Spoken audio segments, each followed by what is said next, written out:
अहिल्यानगरमध्ये विधानसभा निवडणुकीत अहिल्यानगर शहरातल्या जनतेनं सलग तिसऱ्यांदा आमदार संग्राम जगताप यांना विधानसभेत प्रतिनिधित्व करण्याची संधी दिलेली असून व्हिजन 2029ची मुहूर्तमेढ नवीन वर्षात रोवणार असल्याचं आमदार संग्राम जगताप यांनी यावर्षी सांगितलेलं आहे.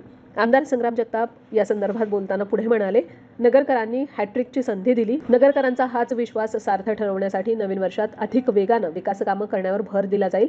नवीन MIDCसाठी जागा हस्तांतरित झालेली आहे. त्या ठिकाणी पायाभूत सुविधांची निर्मिती करून इंडस्ट्री आणण्यासाठी प्रयत्नही सुरू आहेत.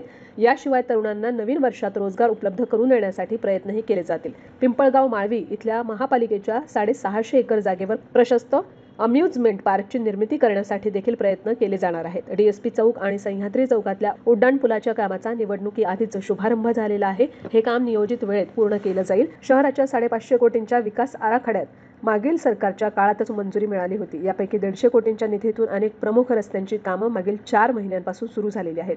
पावसाळ्यापूर्वी या सगळ्या कामांसह सीना नदीवरच्या नवीन पुलाचं काम सुद्धा पूर्ण होईल. याशिवाय विकास आराखड्यानुसार अन्य रस्त्यांची कामंही हाती घेऊन खड्डेमुक्त नगर शहर करण्यावर भर दिला जाईल, असं आश्वासन यावेळी संग्राम जगताप यांनी शहरातल्या जनतेला दिलेलं आहे.